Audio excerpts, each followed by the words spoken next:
નમસ્કાર વિદ્યાર્થી મિત્રો, સંદીપ પટેલ સર એજ્યુકેશન ચેનલમાં આપનું હાર્દિક સ્વાગત છે. બાળકો, આજે આપણે જોઈ રહ્યા છીએ ધોરણ 4 સ્વાધ્યાય પોથી ભાગ 4માં તેમાં પર્યાવરણ વિષયની અંદર પ્રકરણ નંબર 15 બજારથી ઘર સુધીનું સંપૂર્ણ સોલ્યુશન આપણે આ વિડીયોની અંદર જોઈશું. તો દરેક બાળકો મારો વિડીયો શાંતિથી નિહાળજો. હા, પહેલા પ્રથમ તો મારી ચેનલને સબસ્ક્રાઇબ કરો, બેલ આઇકન દબાવો જેથી તમને રોજ નવા વિડીયો નોટિફિકેશન મળતું રહે. બાળકો, હવે અહીંયા પહેલો પ્રશ્ન આપવામાં આવે છે કે ફળ વેચનારને મળીને આપેલા પ્રશ્નો પૂછીને જવાબ આપો. નંબર 1, તમે કયા ફળો ક્યાંથી લાવો છો? તો હું આ ફળો ફળની વાડીમાંથી તેમજ કેટલાક ફળોના બજારમાંથી લાવું છું. બાળકો, બીજો પ્રશ્ન. નંબર 2, તમારા પાસે કયા ફળો છે તેના નામ. મારી પાસે ચીકુ, દાડમ, તરબૂચ, મોસંબી, સફરજન, કેળા, પપૈયા, સંતરા વગેરે ફળો છે. ત્રીજો પ્રશ્ન, 5 ફળો 1 કિલોગ્રામના ભાવ પૂછીને લખો. તો બાળકો, તમે આજુબાજુ બજારમાંથી પૂછીને આ ભાવ લખવાના છે.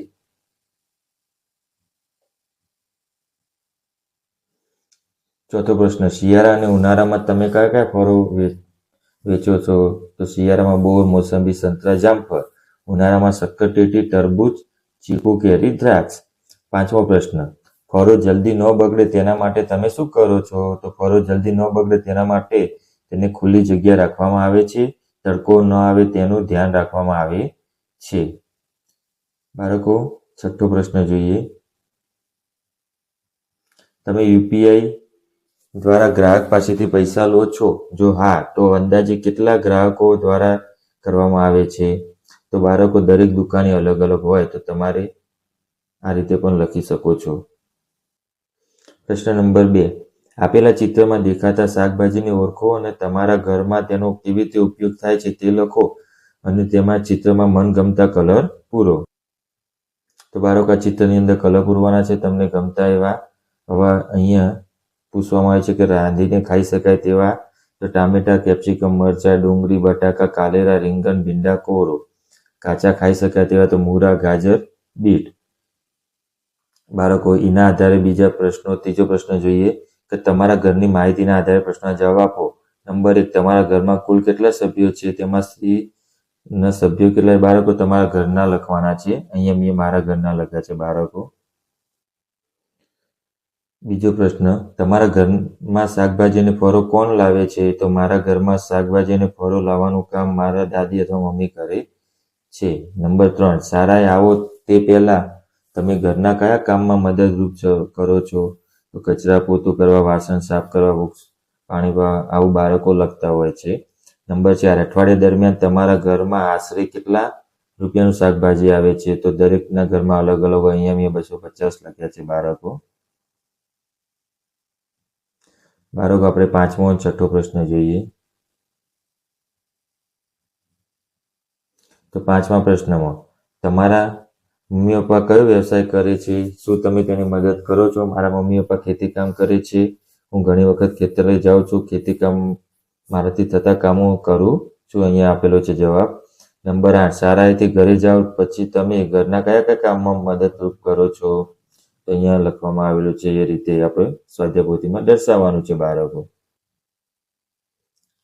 આગળ જોઈએ.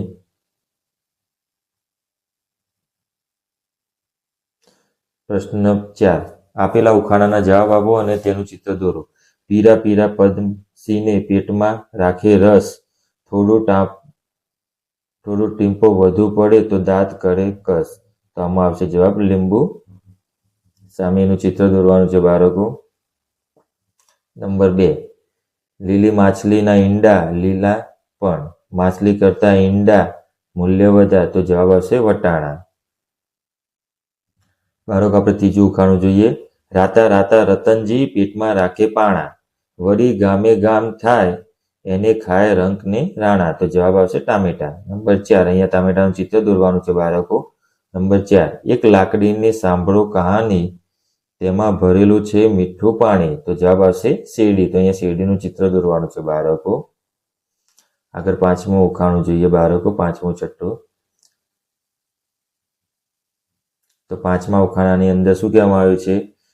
લાલ કિલ્લામાં કાળા સિપાઈ, લીલી દિવાલમાં ગયા સમાય, તો તરબૂચ જવાબ આવશે. અહીંયા તરબૂચનું ચિત્ર દોરવાનું છે બાજુમાં. છઠ્ઠો પ્રશ્ન, હું મરું છું, હું કપાઉં છું, પણ રોવો તમે છો, તો જવાબ આવશે ડુંગળી. તો બાજુમાં ડુંગળીનું ચિત્ર દોરવાનું છે. બાળકો 7મું અને 8મું ઉખાણું જોઈએ.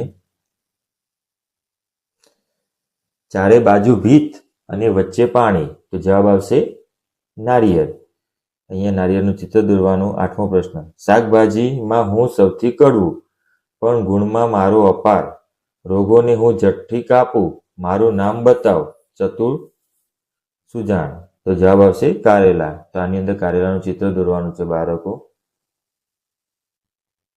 પ્રશ્ન 5, પ્રશ્નોના જવાબ આપો. નંબર 1, રાંધીને ખાઈ શકાય તેવા ફળોના નામ. રાંધીને ખાઈ શકાય તેવા ફળોનામાં કેરા, કેરી, સફરજન, પપૈયા વગેરે સમાવેશ થાય છે. નંબર 2, પાંદડાવાળા શાકભાજીના નામ. પાંદડાવાળા શાકભાજીમાં પાલક, મેથી, કોથમીર, સરગવો, તાંદરજો, કોબીજ, ડુંગળી વગેરેનો સમાવેશ થાય છે.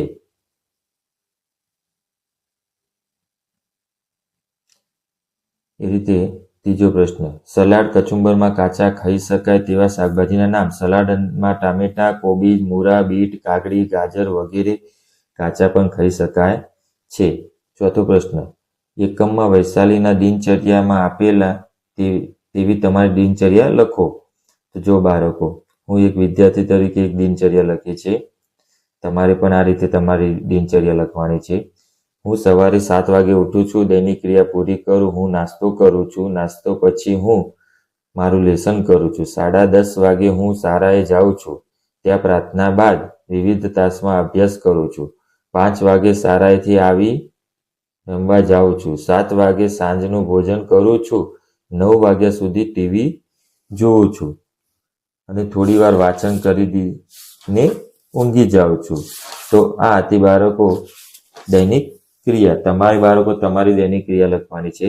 તો સૌપ્રથમ તો બાળકો, મારી આ સોલ્યુશન ગમ્યું હોય તો સૌપ્રથમ મારી ચેનલને સબસ્ક્રાઈબ કરો, બેલ આઇકન દબાવો, જેથી તમને રોજ નવા વિડીયોનું નોટિફિકેશન મળતું રહે.